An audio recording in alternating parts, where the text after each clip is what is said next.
नमस्कार दोस्तों, से राधे। अगर आपका 2 मूलांक है और आप जानना चाहते हैं कि सितंबर का महीना आपके लिए कैसे जाने वाला है, तो यह वीडियो आपके लिए खास होने वाली है। 2 मूलांक उन लोगों का होता है जो किसी भी महीने की 2, 11, 20 या 29 तारीख को पैदा होते हैं। वो सभी लोग 2 मूलांक से प्रभावित होते हैं। सितंबर का महीना 9वां महीना है जिसको मंगल से जोड़कर देखा जाता है। वहीं अगर हम वर्ष की बात करें तो 2026 1 नंबर को दिखाता है। चंद्रमा के लिए यह महीना और साल दोनों फेवरेबल है। तो सबसे पहली चीज तो जो लंबे समय से मेहनत करते आ रहे थे वह इस महीने से लेकर अगले महीने तक आपको परिणाम देने वाला है। लेकिन आपको अपने एग्रेशन और चिड़चिड़ेपन के साथ साथ अपने फिजिक और स्वास्थ्य का भी ध्यान रखना पड़ेगा। माता या अपने मातुल्य औरतों के साथ भी आपके रिश्तों को बेहतर रखना पड़ेगा। जैसे आप हाउसवाइफ हैं या वर्किंग लेडी हैं तो आपको अपनी मदर इन लॉ के साथ, या आप बिटिया हैं अपने माँ के साथ, तो कहीं न कहीं से आपको अपने रूड स्वभाव या चिड़चिड़ेपन को बैलेंस करना होगा। उसका रीजन भी है, पीछे से 2 महीने का समय जो बीता है वो इतना हैप्टिक और प्रेशर वाला रहा कि चीजें उस तरह से नहीं समझ में आई। कई लोग तो हेल्थ को लेकर परेशान रहे, कुछ लोग अपने काम के रुकावट को, कुछ लोग अपने मित्रों के या परिवार पति पत्नी के रिश्तों को लेकर परेशान थे। मेरा जो अनुभव रहा पिछले 2 महीनों का, मैंने ढेर सारी कुंडलियां देखी 2 मूलांक वालों की, सबने यही बताया कि पीछे के 2 महीने जो गए हमारे किसी न किसी चीज को लेकर थोड़े से उलझे थे। लेकिन उस उलझन में ये आगे के महीने बेहतर होते हुए दिखाई दे रहे हैं। केवल सितंबर ही नहीं, सितंबर तो थोड़ा स्लोनेस में रहेगा, अक्टूबर, नवंबर, दिसंबर, और डिटेल चर्चा के लिए हम आगे की वीडियो आपको देकर रहेंगे। अब हमने यहां पर बात की स्वास्थ्य की और आपके स्वभाव की। प्रोफेशन की दृष्टि से देखा जाए तो आपका जो संघर्ष है वो धीरे धीरे परिणाम की तरफ बढ़ रहा है। आपके बॉस हो या आपके साथ काम करने वाले हो, आपकी मेहनत और आपके संघर्ष करने की क्षमता, आपके चैलेंज लेने की सोच को वो मान रहे हैं। लेकिन चंद्रमा को फिर मैं कहूंगा कि एक साथ मल्टीपल चीजों पे मत जाइए। किसी चीज पे इतना इमोशनल नहीं होना चाहिए, किसी चीज पे रुक जाना उचित नहीं होता। जिद से थोड़ा बाहर निकलकर अपनी चीजों को बेहतर और अच्छा बनाएं। ठंडी चीज़ों का सेवन कम करें, नहीं तो आपको स्वास्थ्य की भी थोड़ी चिंता बढ़ सकती है। रिश्तों को भी आप अपने तरीके से समझें, महसूस करें, ये अच्छी बात है, लेकिन उनके भी परसेप्शन को, उनकी थॉट प्रोसेसिंग को, उनकी आपसे जो अपेक्षाएं हैं उनको भी कहीं न कहीं आपको लेकर चलना पड़ेगा, देखना पड़ेगा, महसूस करना पड़ेगा। नए बिजनेस के बारे में सोच रहे हैं, बिल्कुल सही समय आ गया है। लग के मेहनत करिए, 1, 2, 3 महीने में चीज़ें आपकी पॉजिटिव होगी। प्रमोशन के बारे में सोच रहे हैं, ये वो महीना है जिसमें आपको काम करके आगे बढ़ना होगा।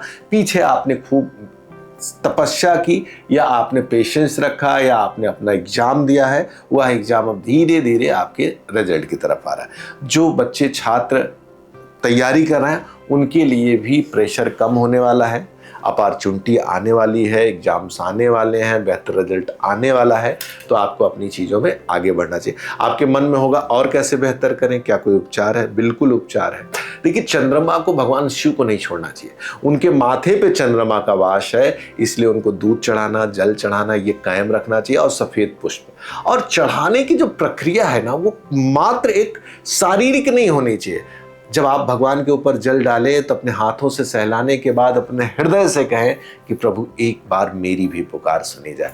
और मैंने देखा है जब आप हृदय से अपनी समस्या कहते हैं तो भगवान बहुत बार आपसे खुश होकर आपकी चीजें पूरी करते हैं। और आपको एक चीज और बता दें, शिव एक ऐसे हैं जो मृत्यु को भी डिले करते हैं, खत्म नहीं करते, डिले करते, क्योंकि उनका काम ही मृत्यु देना।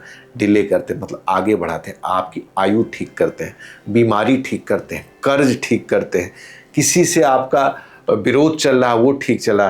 पति पत्नी और प्रेमी जीवन में जो संघर्ष ज्यादा था वो इस महीने रिलैक्सेशन की तरफ बढ़ेगा। पूरा रिलैक्स नहीं होगा, अगले महीने से थोड़ा होगा। अभी तो थोड़ा बहुत गर्माहट बनी रहेगी, लेकिन जो पीछे बहुत ज्यादा था उसमें रिलैक्सेशन इस महीने आप देखने को पाएंगे। लाल कपड़े या काले कपड़े से थोड़ी दूरी बना के रखिएगा। खाने पीने में ठंडी चीज़ें, रखी चीज़ें बिल्कुल मत खाइएगा। आपको जरा सा भी तल विचल, अर्थात आपने टाइम को इधर उधर किया तो आप परेशान होंगे हेल्थ वाइज। कोई ऐसी यात्रा भी करनी पड़ सकती है जो आपको थकाए, परेशान करे। और हाँ, हड्डियों को लेकर या रक्त से संबंधित थोड़ी बहुत दिक्कतें इस महीने महसूस कर सकते हैं। छोटी भाई बहनों की चिंता हो सकती है, किसी भी काम को लेकर मित्रों को सहयोग करना पड़ सकता है। ये सारी चीज़ें इस महीने आपको किसी न किसी रूप में देखनी पड़ेंगी। घर गाड़ी का प्लान कर रहे हैं, आ गया है समय, अब जमीन की तरफ आगे बढ़िए, घर की तरफ आगे बढ़िए। ये महीना आपको सपोर्ट करेगा, लेकिन सपनों के साथ साथ आंखों को खोल के चलना होता है। देखिए, जीवन में जब हम सपना देखते हैं तो सोते हुए वो ठीक है, लेकिन रियल लाइफ में सपनों को पूरा करने के लिए आंखें बंद नहीं, पूरी खोल के रखनी पड़ती है। तो आंखों को खोल लीजिए, अपने इमोशन को एक हथियार बनाइए, ना कि खोने की एक स्थिति बनाइए। तो इस साथ आप आगे बढ़िए। बृहस्पति को जरूर अपने साथ रखिए। इस उंगली के नीचे 3 नंबर लिखिए, जिससे आपका विवेक जिंदा रहे, आप चीजों को समझ पाएं। किसी भी शुभ कार्य को करने जाएं तो यहाँ पर 3 नंबर लिख कर ही यात्रा करें। वीडियो को पसंद किया आपने, पूरा देखा, धन्यवाद। और लाइक करें, सब्सक्राइब करें। कुंडली दिखाना है तो आप दिए नंबर पर कॉल करके सीधे बातचीत कर सकते हैं। धन्यवाद। श्री राधे।